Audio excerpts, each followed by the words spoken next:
buenos días, gracias por seguir en sintonía de HCH Matutino. En este caso, y de hecho retomando parte de lo que planteó nuestro compañero Alex Cáceres en la información en el campo legislativo, hoy vamos a abordar un proyecto que se presentó ayer en el Congreso Nacional, que francamente creo que es contradictorio con otro de los actos que hubo ayer en el Congreso, que fue el nombramiento del nuevo comisionado de la Unidad de Política Limpia.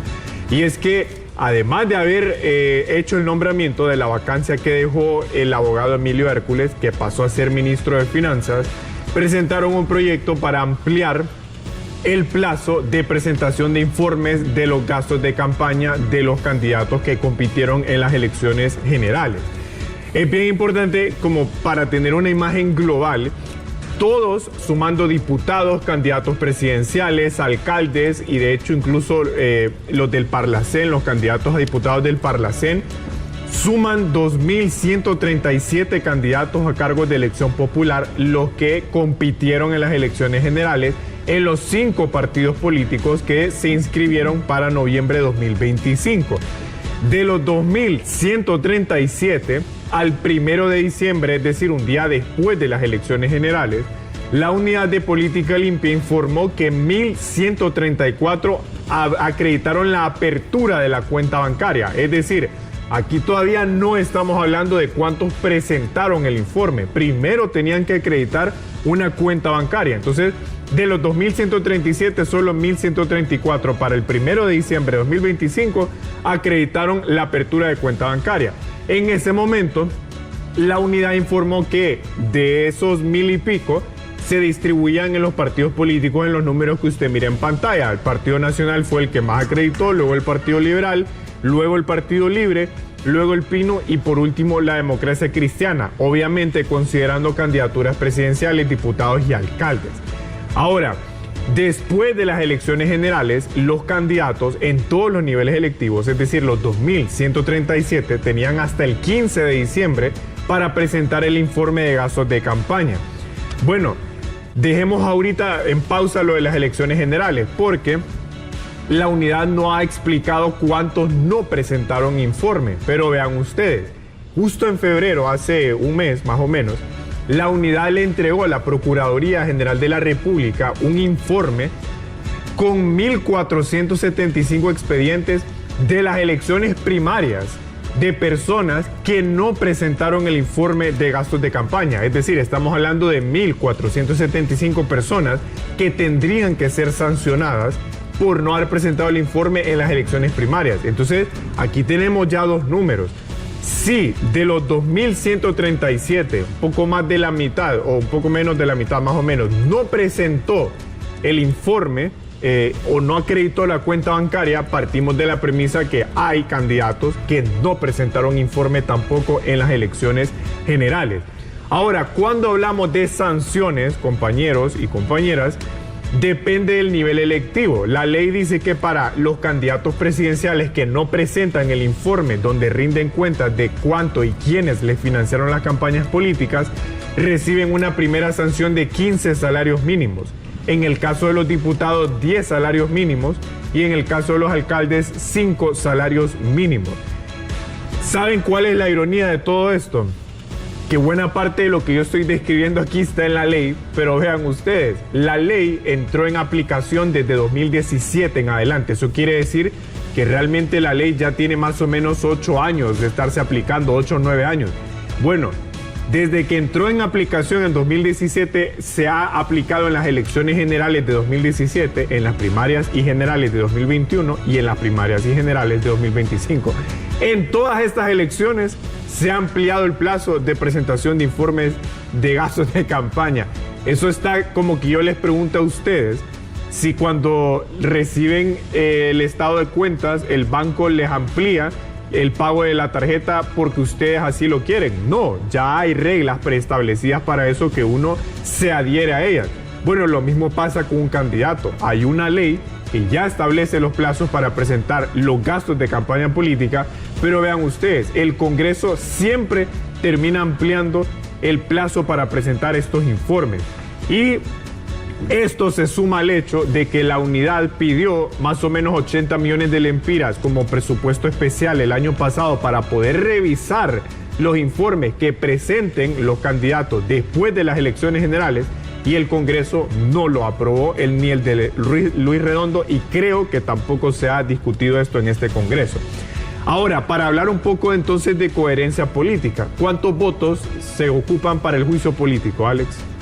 Bueno, depende, 86. Pero si fuera el fiscal o Marlon y todo lo que se menciona. 86. Bueno, para reformar la ley o para aprobar la ampliación del plazo de los informes, se ocupan también 86. ¿A qué quiero llegar con esto?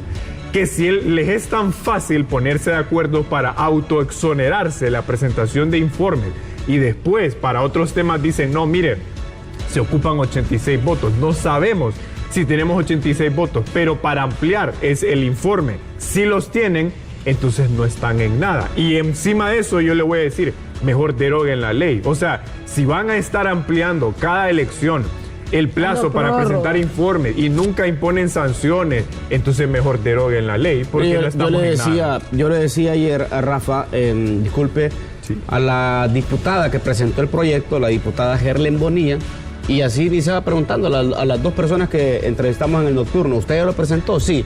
¿Y entonces para qué presentan eso? Pues no, es porque hay algunos compañeros que no. Deben de eliminar la unidad de política limpia. Si los diputados la van a tener como una chabacanada, como una tontera, la unidad de política limpia no tiene razón de existir.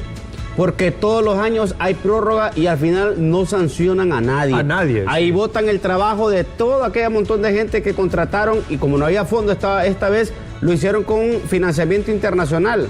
Organismos externos, allá fueron a San Pedro Sula a poner unas carpas en Choluteca, en Olancho, la gente quemada, sudada, levantando fichas, y al final ¿para qué? Para que se perdonen. Entonces, todo ese billete, mejor inviértanlo en salud y eliminen ese elefante blanco llamado unidad de política limpia, porque ahí lo único que están haciendo los comisionados es que están agarrando gastritis de tanto café que toman. Porque no hacen nada, pues. No, Alex, y lo que pasa, honestamente, yo creo que la gran cuota de responsabilidad la tiene el Congreso. Porque ¿Cómo se sentirá doña Ivonne Ardón? ¿Cómo se sentirá el otro comisionado? Sí, que no, su trabajo no lo están respetando. Porque ellos sí hicieron el trabajo, ellos sí movieron a la gente, pero los padres de la patria se perdonan de un plumazo. Y esto ha pasado para beneficiarse a ellos. ¿Por qué no les ponen como multa si ellos no presentan esos informes que no puedan participar en el proceso electoral? Bueno, en otros países existe esa prohibición. Aquí cuando aprobaron la ley no la quisieron poner esa prohibición. Sí, porque si usted no ahora lo que tiene que hacer el pobre Dagoberto Aspra, el abogado Dagoberto Aspra es así, ¿ve? A los 1475. Esos son de las elecciones primarias, ¿va? Sí, mire.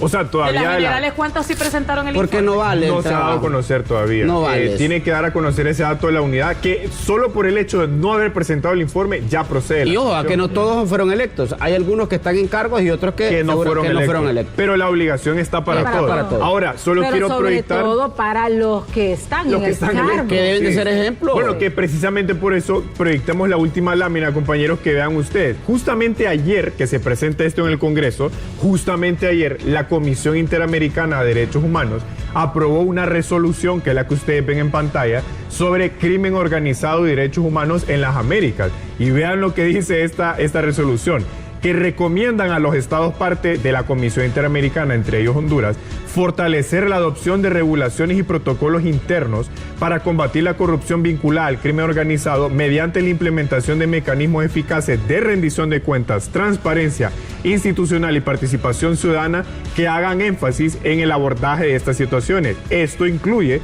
el monitoreo estricto de recursos públicos y privados utilizados en procesos electorales. Es decir, al mismo tiempo que hay estándares internacionales que se aprueban para que el Estado pueda transparentar estos recursos y promover rendición de cuentas, al mismo tiempo el Congreso está promoviendo la ampliación de los plazos. Yo estoy casi seguro que esto lo van a aprobar porque lo han aprobado en procesos electorales anteriores, pero como dice usted, Alex, entonces mejor que se replantee la existencia de la ley, porque no existe para nada. Y ojalá, si en verdad el presidente Tomás Zambrano ha expuesto que va a cambiar la tónica con respecto a congresos anteriores, si aprueban esto, entonces van a estar desdiciéndose de lo que prometieron cuando inició el periodo legislativo. Así que veremos, bueno, entendería que hoy hay sesión en el Congreso. Sí, a las 4. Veremos si hoy entra a discusión el tema, porque al no aprobarse, o sea, si esto no se aprueba, en realidad la unidad tiene que seguir adelante en sancionar a quienes no presentaron los informes en las generales y en las primarias. Así que, compañeros y compañeras, como siempre es un placer y buenos días a todos y todas.